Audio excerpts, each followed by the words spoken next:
Hey everybody, welcome to tutorial number 5 in the series Intro to Charting in Single Case Research.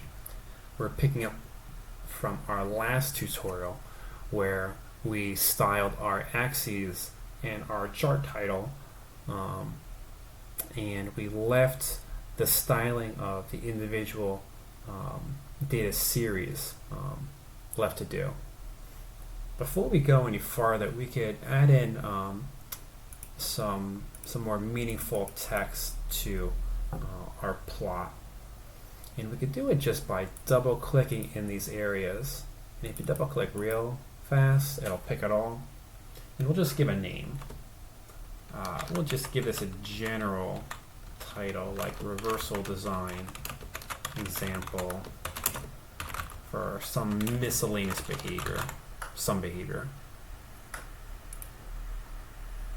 Since our y-axis is 0 to 10, let's say that's just we'll say that's a frequency.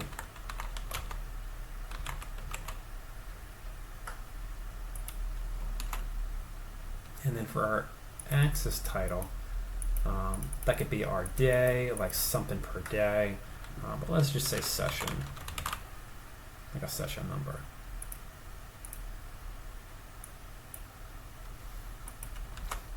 Yeah, that's looking a little bit better.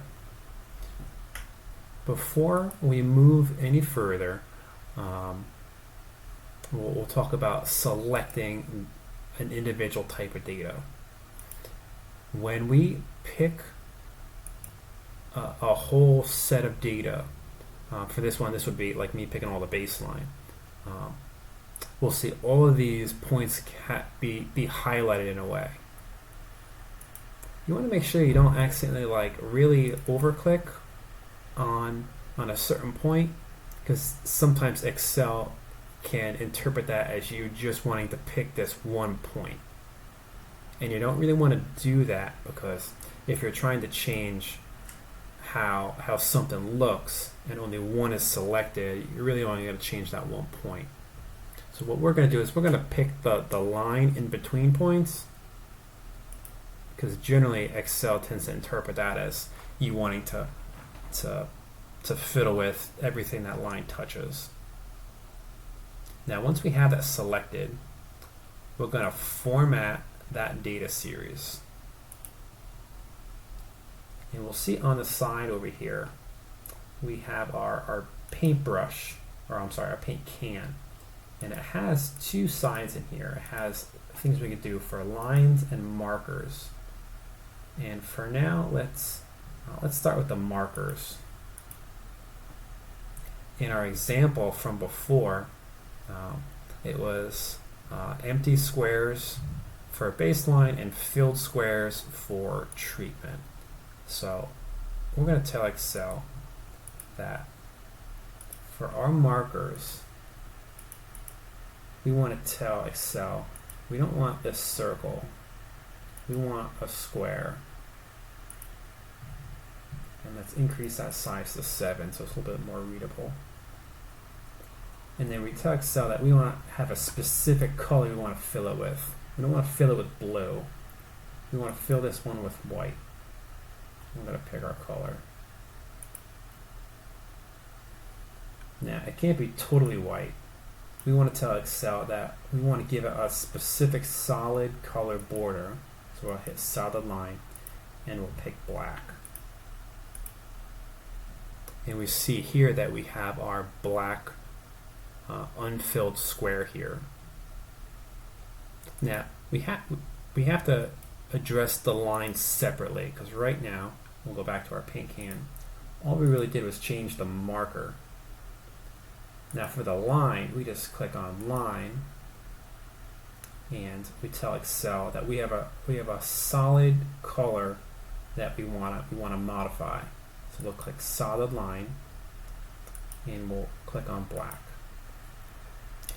Now, having a line this thick doesn't really match with how the other lines tend to be. It looks a little bit too much.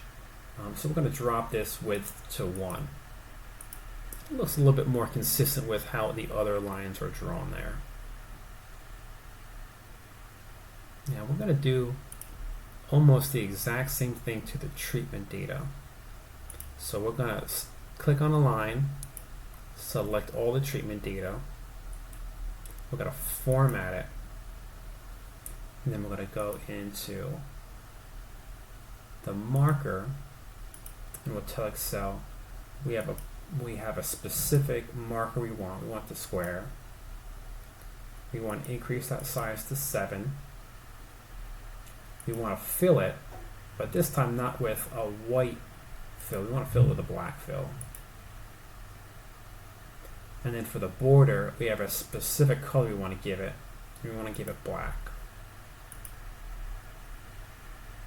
Alright, so the marker looks pretty good. Next we're going to do the line. We're going to say we want a solid line. We want that to be black. And then we want to drop the width to 1.